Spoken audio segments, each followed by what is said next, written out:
Hi guys, I have a Copic coloring and card tutorial for you today, and the card is actually going to be a distress ink background, so I'm going to talk a little bit more about that a little bit later.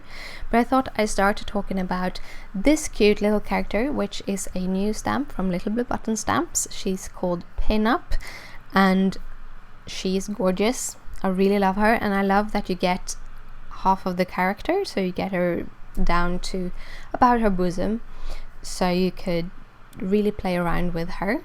I am working a lot with trying to kind of shade her correctly here. So what I did was I googled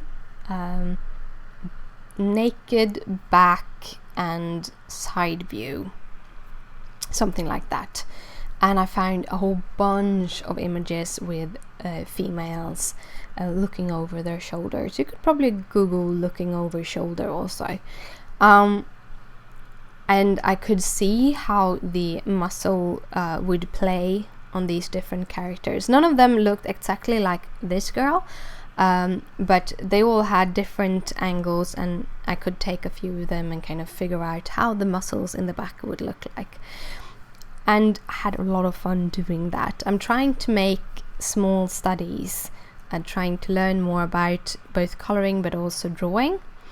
And today it was my little study of back anatomy and shadows, how they fall. If I hadn't found an image, I could always have taken or let my boyfriend take an image of me with a bare back so that I could see my back. But I found a whole bunch of them on Google. It was very nice. And as I already have an image that I'm working with, which is this, I'm actually not copying anything. I'm just figuring out how a back look like, and that is totally okay. You don't have to worry about copyright in any way when looking at images in that way.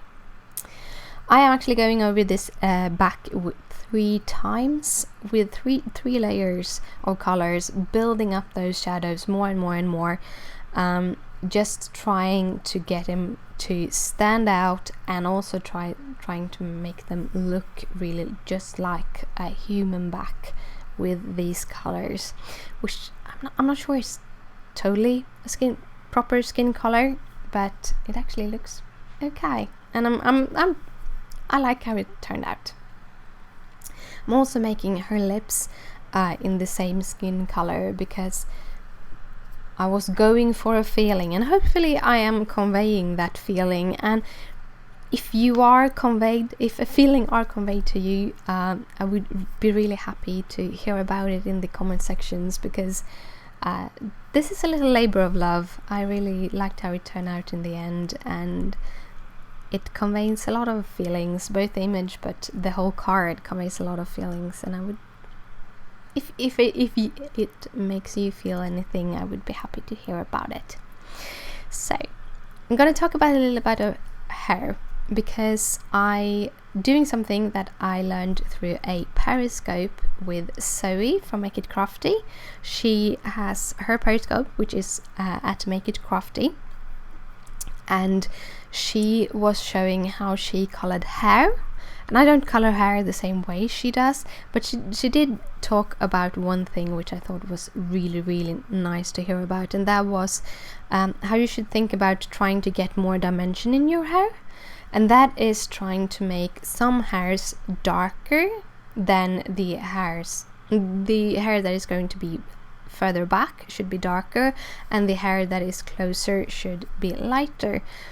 And therefore I actually, by purpose, went in and worked with the E59 as the darkest first, and then went up with the E57 and the E23, and then I'm going to go through all of the colors once again, but this time I'm using E49 as the darkest, which is even darker, and then going to go through E59, 57 and 23, but trying then to add more of the darkness to the hair that is falling behind her curls, but also the hair that is supposed to be more in the shadow than the other ones. So it was really fun trying this out. Just actually had a lot of fun just creating this image. It's not so much stranded hair. I'm going back and forth trying to figure out how I want to color hair. This one is more shiny than stranded. I'm trying to make these shines show up a little bit stronger and not show up so much the different strands of hair, more like chunks. Probably would explain it more like if you take a flattening iron and flatten your hair, you do it in chunks, and sometimes you kind of lose the look of strands in your own hair and it looks a little more like chunks, and that is basically what I'm trying to make it look like in this hair. And then we have the little flower. I'm starting out with my R14, which is the lightest color I'm going to work with, and I'm kind of mapping out where I want all the shadows for two reasons. One being then if I add a shadow that I feel doesn't look the right, I can always just have, it could be a highlight because it's lighter color, but also I'm kind of wetting the paper, so when I'm going over with a darker pen, it's much easier to blend that darker pen. When you use a very contrasty dark pen, it can be harder to blend.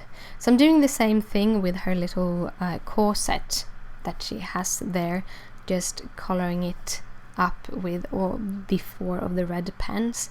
Then I'm going into her arms because I accidentally got some red on her arm, and I went through all of the different colors to trying to get that to work. Here I'm trying to decide how much of the hair I'm gonna keep and how much I'm gonna cut off. This more because I hadn't really decided how she were going to be on the card.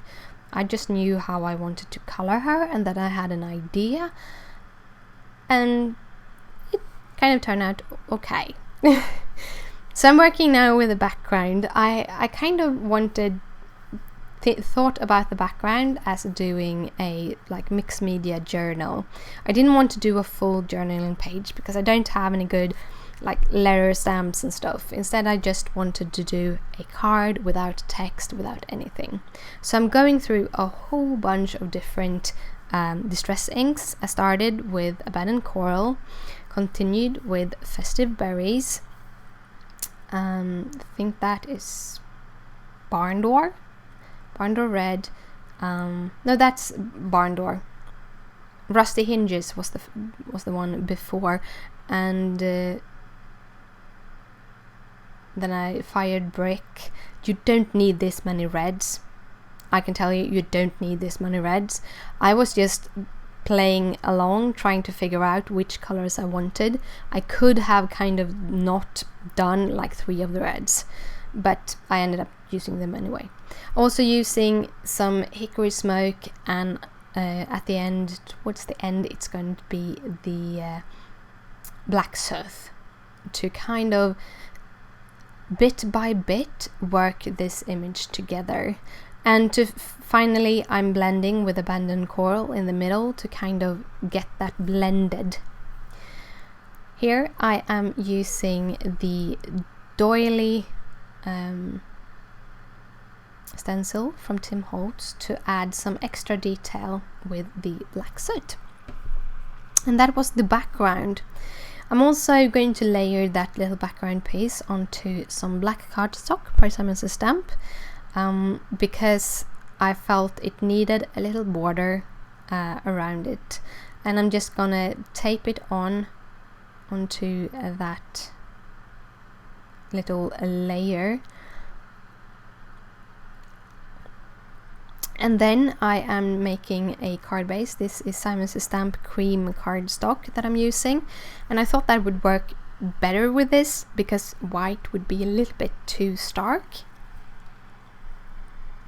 Then I'm just layering that piece of the card, trying to figure out which way I wanted to, because I got the light on the card was a little bit more lighter on one end, and I wanted to keep that light with the image to try and get the emotion a little bit more.